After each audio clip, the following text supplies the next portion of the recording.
Hello, beautiful souls, and welcome back to Conscious Living with Karen Gonier. Today, we're embarking on a journey into the realm of friendships, a vital part of our lives that can often be a source of joy and, at times, a wellspring of stress. Specifically, we're going to dissect the often tricky subject of setting boundaries with friends. Ever found yourself struggling to say no or feeling like you're walking on eggshells around certain friends? That's where the problem often lies. It's a common challenge, but one that is rarely addressed head-on. This video is designed to shed light on the reasons behind this struggle, the impact it can have on your life, and most importantly, the practical steps you can take to navigate this terrain.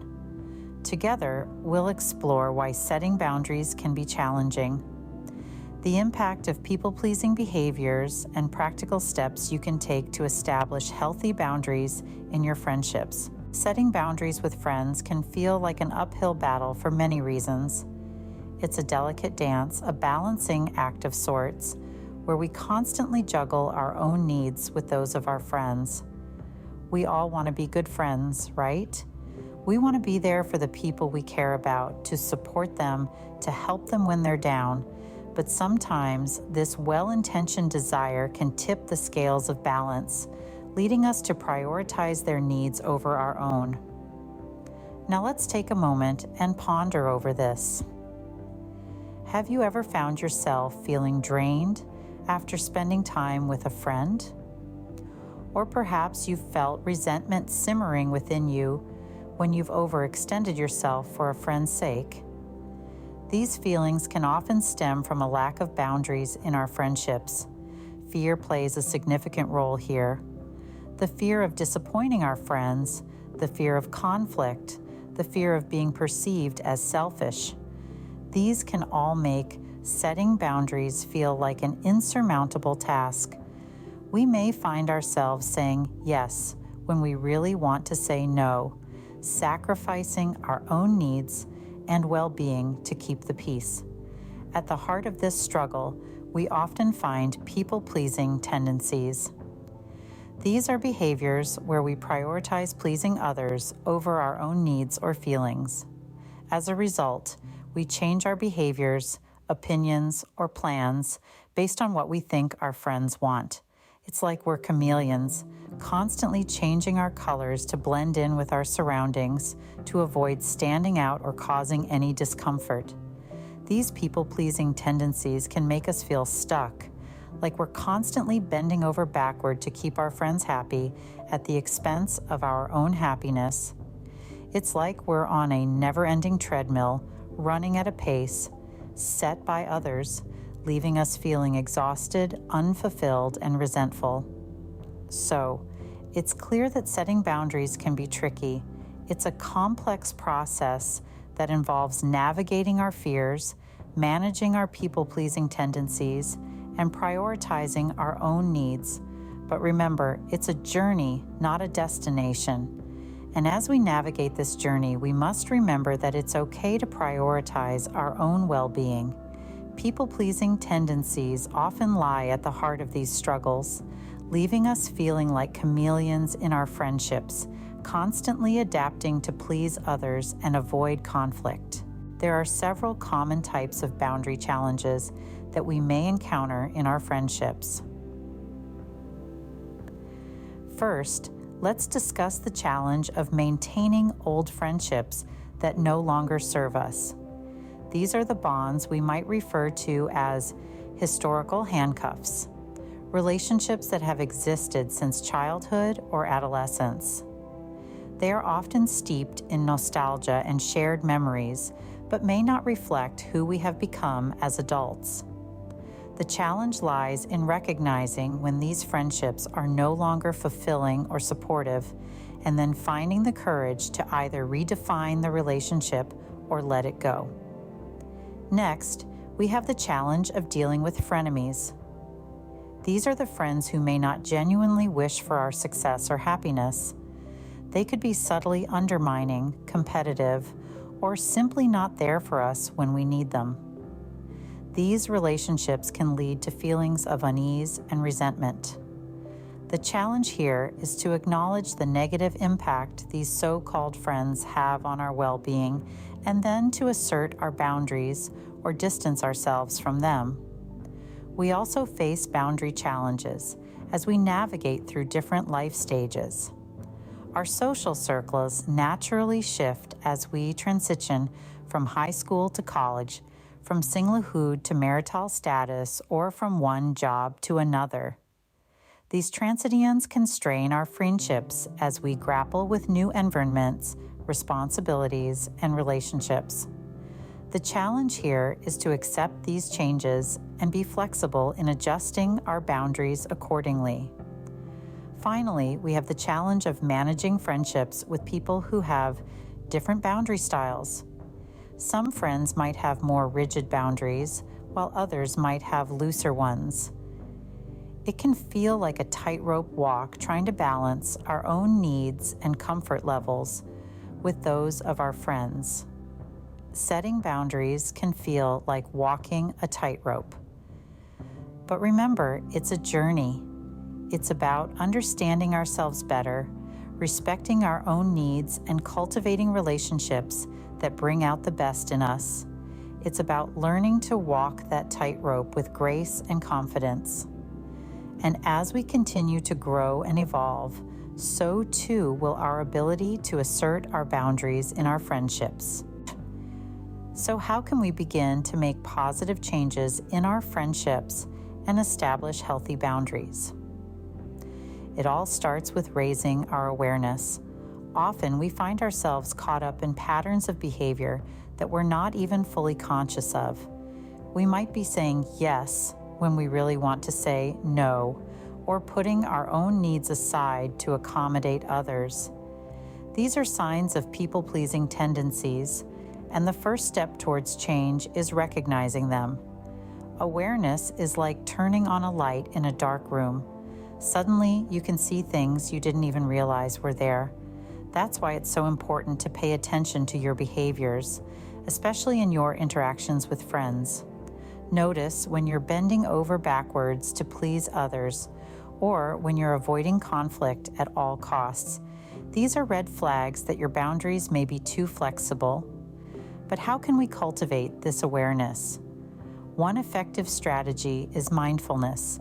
Mindfulness involves being fully present in the moment, observing your thoughts, feelings, and behaviors without judgment.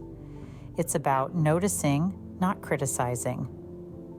You might try mindfulness meditation or simply make a habit of checking in with yourself throughout the day. Ask yourself, how am I feeling? What do I need? Another key practice is self-reflection. This involves looking back on your experiences and evaluating them. You might reflect on a recent interaction with a friend and ask yourself, did I feel respected and heard? Did I express my needs and boundaries clearly? If not, why not? What could I do differently next time?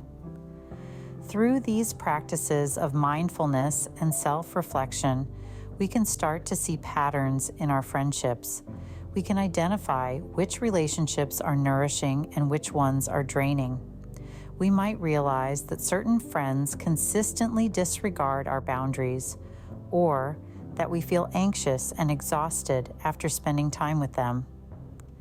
These are important signs that something needs to change.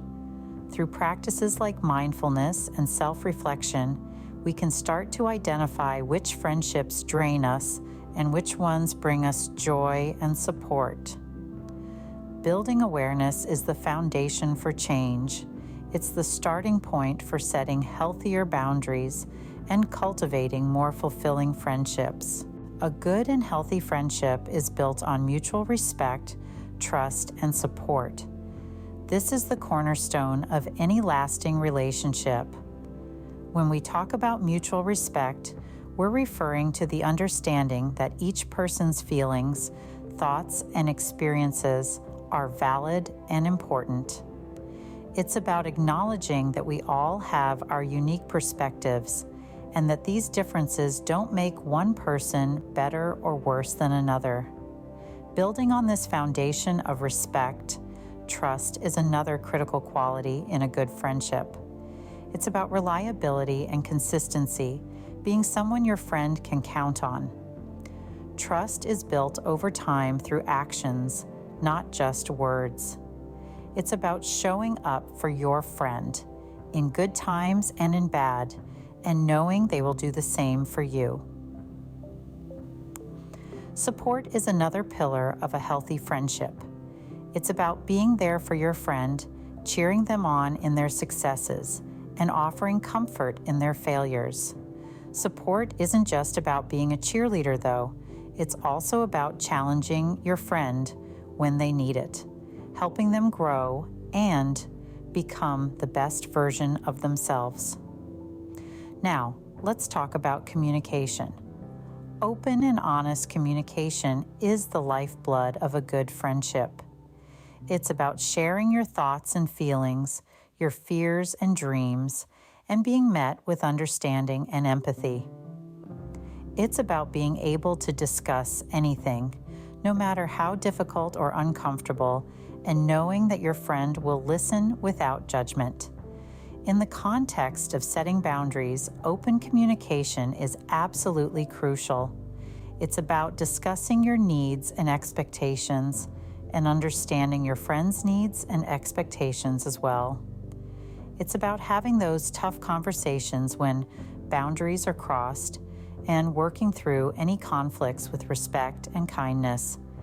Remember, boundaries are not walls meant to keep others out.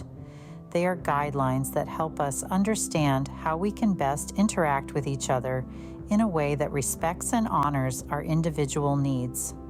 Healthy friendships involve open and honest communication, where both friends can discuss their boundaries and address any issues that arise with compassion and understanding. This is the essence of a good friendship. It's about mutual respect, trust, support, and open communication. And when these qualities are present, friendships can become one of the most rewarding and enriching aspects of our lives.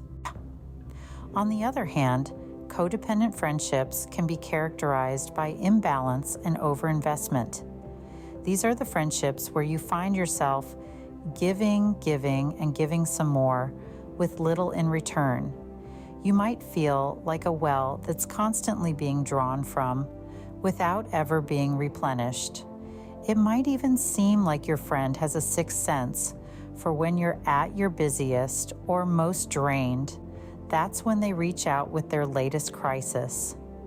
In these relationships, it's easy to lose sight of your own needs, desires, and even your identity. You may find yourself feeling resentful, exhausted, or even a little lost. But here's the good news. Recognizing these signs of codependency is the first step towards healthier friendships. It's about understanding that it's okay. In fact, it's necessary to prioritize your own well-being. Recognizing the signs of codependency and learning to prioritize your own well-being is crucial for establishing healthier boundaries and creating more fulfilling connections. As we wrap up today's discussion, remember that setting boundaries with friends is not about closing yourself off or shutting others out. It's about creating an environment where mutual respect, trust, and support can thrive. It's about understanding that it is okay, even necessary, to prioritize your own well-being over the fear of disappointing others.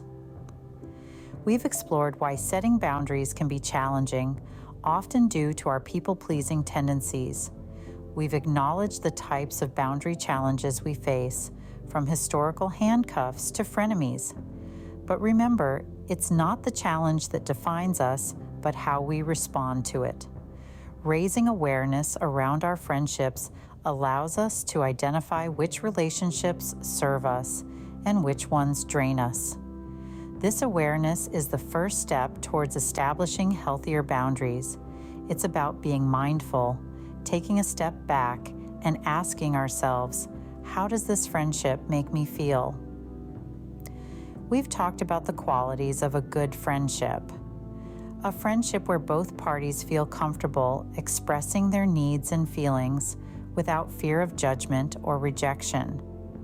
A friendship that involves open and honest communication. Does this sound like your friendships? And if not, what steps can you take to cultivate these qualities in your relationships? We've also discussed the signs of codependent friendships, characterized by imbalance and overinvestment. Recognizing these signs is crucial for establishing healthier boundaries and creating more fulfilling connections. Setting boundaries is a journey, not a destination. It's a skill that we develop and refine over time. It may feel uncomfortable at first, but remember, discomfort often precedes growth. It's a sign that you're stepping out of your comfort zone and challenging the status quo. So, as we conclude, let's take a moment to reflect on our friendships. Let's consider the boundaries we've set and those we need to establish.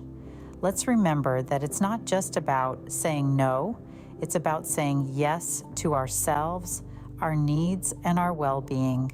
Together, let's navigate the complexities of friendships with compassion, courage, and authenticity. Until next time, take care of yourselves and each other.